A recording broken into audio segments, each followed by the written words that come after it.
أعوذ بالله من الشيطان الرجيم. بسم الله الرحمن الرحيم. الحمد لله الذي أنزل على عبده الكتاب ولم يجعل له عوجا قيما لينذر بأسا شديدا من لدنه ويبشر المؤمنين الذين يعملون الصالحات أن لهم أجرا حسنا ماكثين فيه أبدا وينذر الذين قالوا اتخذ الله ولدا ما لهم به من علم ولا لآبائهم كبرت كلمة تخرج من أفواههم إن يقولون إلا كذبا فلعلك باخع نفسك على آثارهم إن لم يؤمنوا بهذا الحديث أسفا إنا جعلنا ما على الأرض زينة لها لنبلوهم أيهم أحسن عملا وإنا لجاعلون ما عليها صعيدا جرزا أم حسبت أن أصحاب الكهف والرقيم كانوا من آياتنا عجبا إذ أوى الفتية إلى الكهف فقالوا ربنا آتنا من لدنك رحمة وهيئ لنا من أمرنا رشدا فضربنا على آذانهم في الكهف سنين عددا ثم بعثناهم لنعلم أي الحزبين أحصى لما لبثوا أمدا نحن نقص عليك نبأهم بالحق إنهم فتية آمنوا بربهم وزدناهم هدى وربطنا على قلوبهم إذ قاموا فقالوا ربنا رب السماوات والأرض لن ندعو من دونه إلها لقد قلنا إذا شططا هؤلاء قوم اتخذوا من دونه آلهة لولا يأتون عليهم بسلطان بين فمن أظلم ممن افترى على الله كذبا وإذ اعتزلتموهم وما يعبدون إلا الله فأووا إلى الكهف ينشر لكم ربكم من رحمته ويهيئ لكم من أمركم مرفقا وترى الشمس إذا طلعت تزاور عن كهفهم ذات اليمين وإذا غربت تقرضهم ذات الشمال وهم في فجوة منه ذلك من آيات الله من يهد الله فهو المهتد ومن يضلل فلن تجد له وليا مرشدا وتحسبهم أيقاظا وهم رقود ونقلبهم ذات اليمين وذات الشمال وكلبهم باسط ذراعيه بالوصيد لو اطلعت عليهم لوليت منهم فرارا ولملئت منهم رعبا وكذلك بعثناهم ليتساءلوا بينهم قال قائل منهم كم لبثتم قالوا لبثنا يوما أو بعض يوم قالوا ربكم أعلم بما لبثتم فابعثوا أحدكم بورقكم هذه إلى المدينة فلينظر أيها أزكى طعاما طعاما فليأتكم برزق منه وليتلطف ولا يشعرن بكم أحدا إنهم إن يظهروا عليكم يرجموكم أو يعيدكم في ملتهم ولا تفلحوا إذا أبدا وكذلك أعثرنا عليهم ليعلموا أن وعد الله حق وأن الساعة لا ريب فيها إذ يتنازعون بينهم أمرهم فقالوا بنوا عليهم بنيانا ربهم أعلم بهم قال الذين غلبوا على أمرهم لنتخذن عليهم مسجدا سيقولون ثلاثة رابعهم كلبهم ويقولون خمسة سادسهم كلبهم رجما بالغيب ويقولون سبعة وثامنهم كلبهم قل رب أعلم بعدتهم ما يعلمهم إلا قليل فلا تمار فيهم إلا مراء ظاهرا ولا تستفت فيهم منهم أحدا ولا تقولن لشيء إني فاعل ذلك غدا إلا أن يشاء الله واذكر ربك إذا نسيت وقل عسى أن يهديني ربي لأقرب من هذا رشدا ولبثوا في كهفهم 300 سنين وازدادوا 9 قل الله أعلم بما لبثوا له غيب السماوات والأرض أبصر به وأسمع ما لهم من دونه من ولي ولا يشرك في حكمه أحدا واتل ما أوحي إليك من كتاب ربك لا مبدل لكلماته ولا تجد من دونه ملتحدا واصبر نفسك مع الذين يدعون ربهم بالغداة والعشي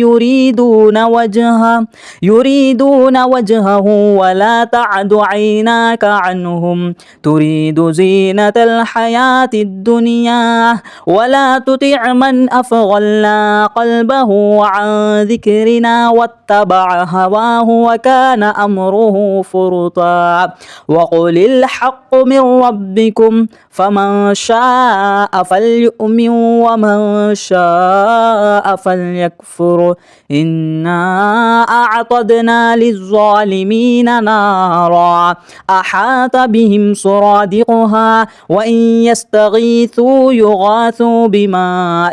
كالمهل يشوي الوجوه بئس الشراب وساءت مرتفقا إن الذين آمنوا وعملوا الصالحات إنا لا نضيع أجر من أحسن عملا أولئك لهم جنات عدن تجري من تحتهم الأنهار يحلون فيها من أساور من ذهب ويلبسون ثيابا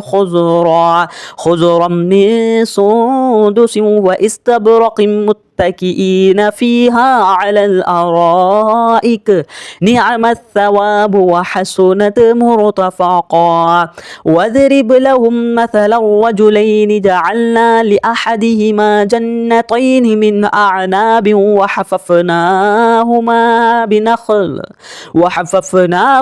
بنخل وجعلنا بينهما زرعا كلتا الجنتين آتت أكلها ولم تظلم منه شيئا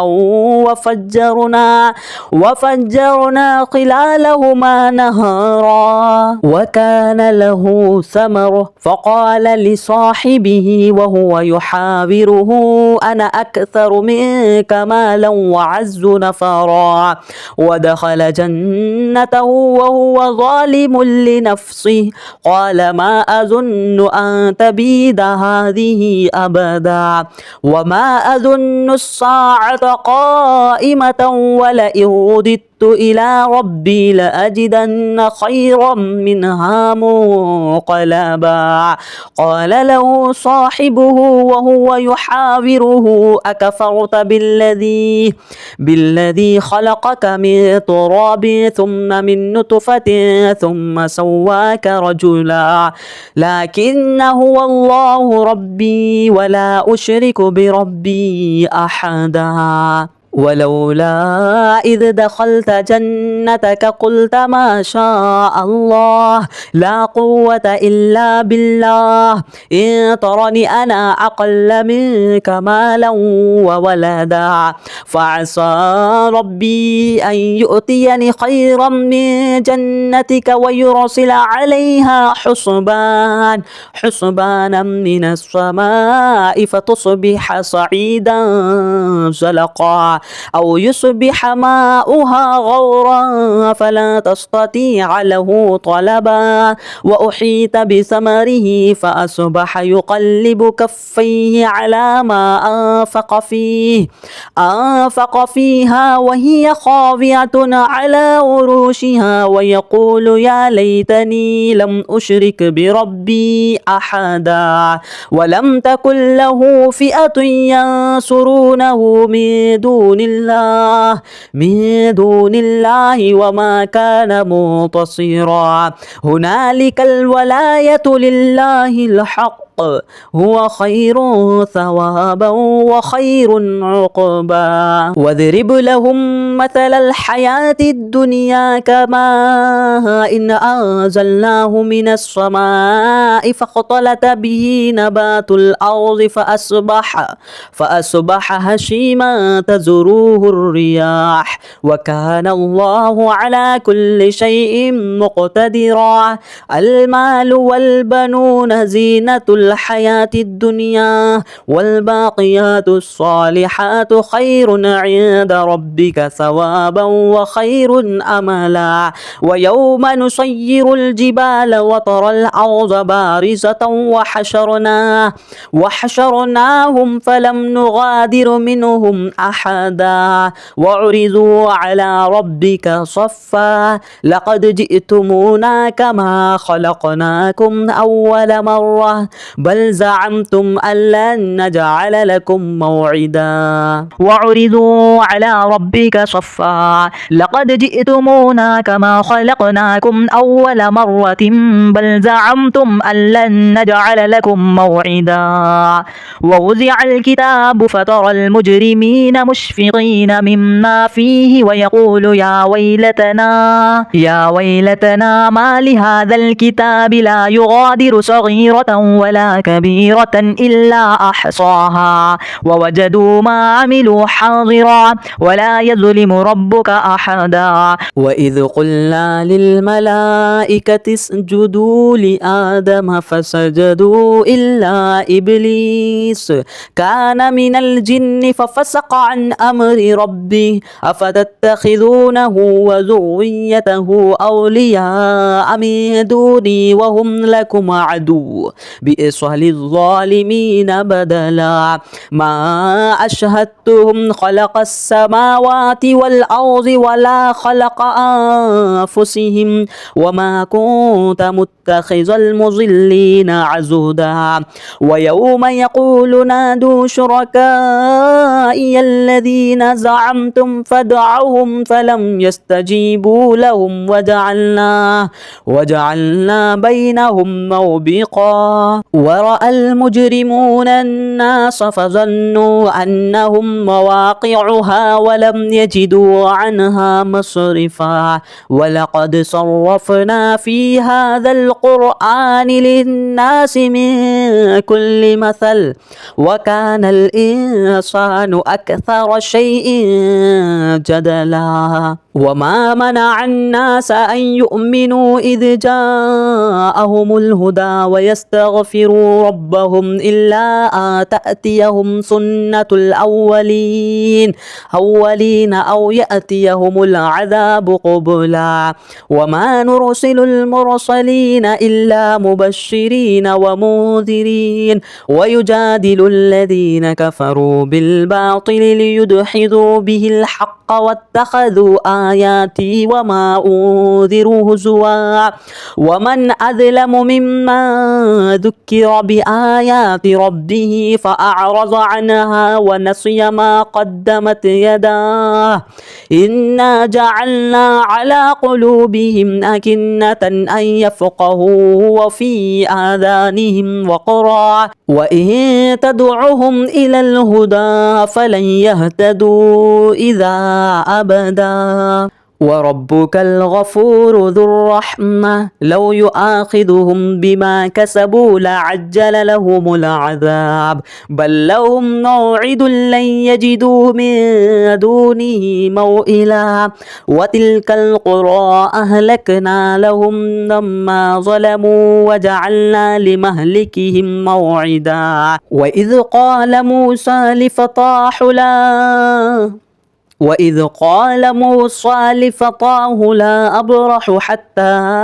أبلغ مجمع البحرين أو أمضي حقبا فلما بلغ مجمع بينهما نسي حوطهما فاتخذ سبيله في البحر سرابا فلما جاوز قال لفتاه آتنا غداءنا لقد لقينا من سفرنا هذا نصبا قال أرأيت إذ أوينا إلى الصخرة فإني نسيت الحوت وما أنسانيه إلا الشيطان أن أذكره واتخذ سبيله في البحر عجبا قال ذلك ما كنا نبغي فارتد على آثارهما قصصا فوجد عبدا من عبادنا آتيناه رحمة من عندنا وعلمناه من لدنا علما قال له موسى هل أتبعك على أن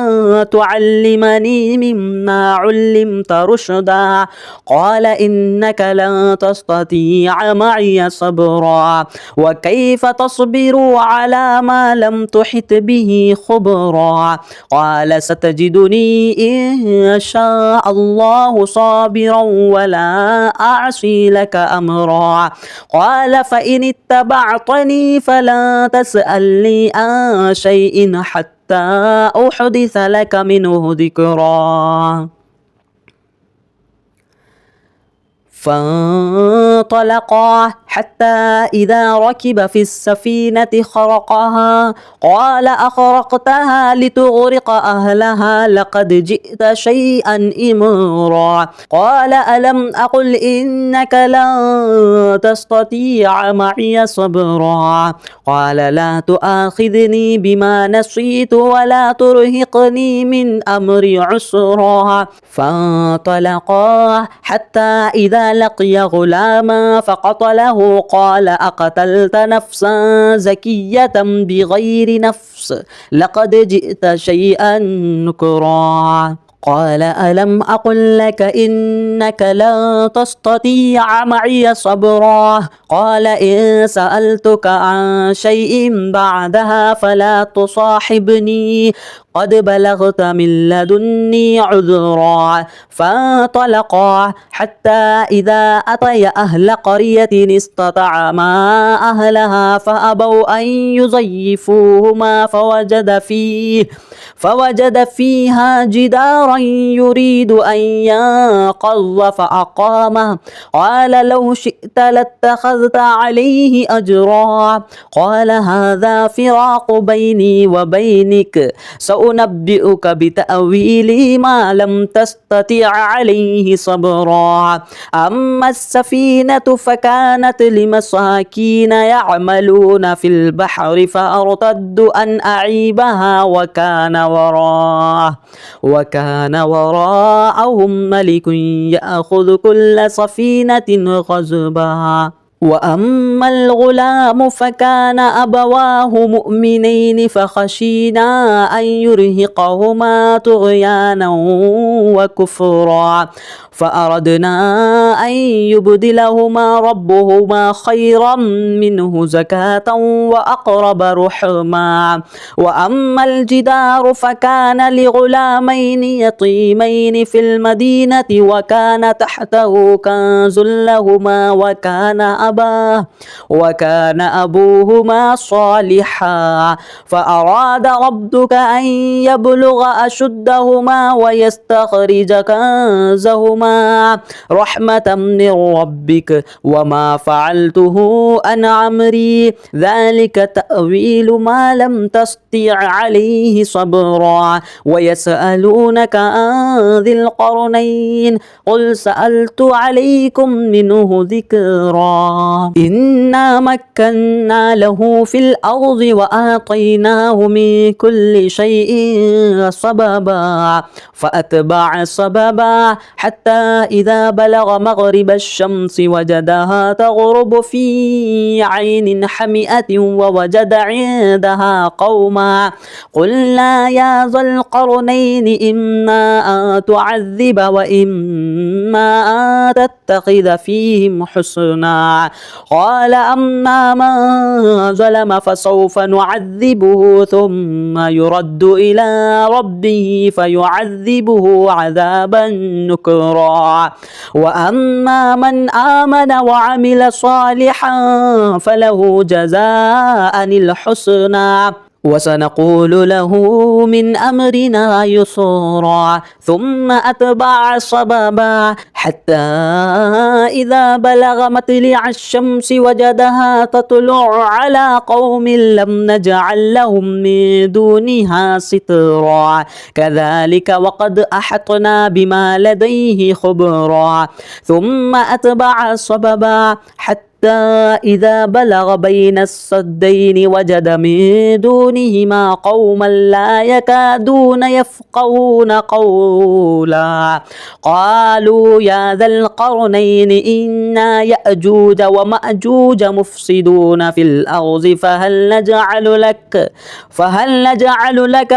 خرجا على أن تجعل بينهما وبينهم سدا قال ما مكني فيه ربي خير فأعينوني بقوة أجعل بينكم وبينهم ردما آتوني زبر الحديد حتى إذا ساوى بين الصدفين قال انفخوه حتى إذا جعله نارا قال آتوني أفرغ عليه قطرا فما استطاعوا أن يظهروه وما استطاعوا له نقبا قال هذا رحمة من ربي فإذا جاء وعد ربي جعله دكا وكان وعد ربي حقا وتركنا بعضهم يومئذ يموج في بعض ونفخ في السور فجعلناهم جماعا وأعرضنا جهنم يومئذ للكافرين عرضا الذين كانت أعينهم في غطاء عن ذكري وكانوا لا يستطيعون سمعا أفحسب الذين كفروا أن يتخذوا عبادي من دوني أولياء إنا أعتدنا جهنم للكافرين نزلا قل هل ننبئكم بالأخسرين أعمالا الذين ضل سعيهم في الحياة الدنيا وهم يحسبون أنهم يحسنون صنعا أولئك الذين كفروا بآيات ربهم ولقائهم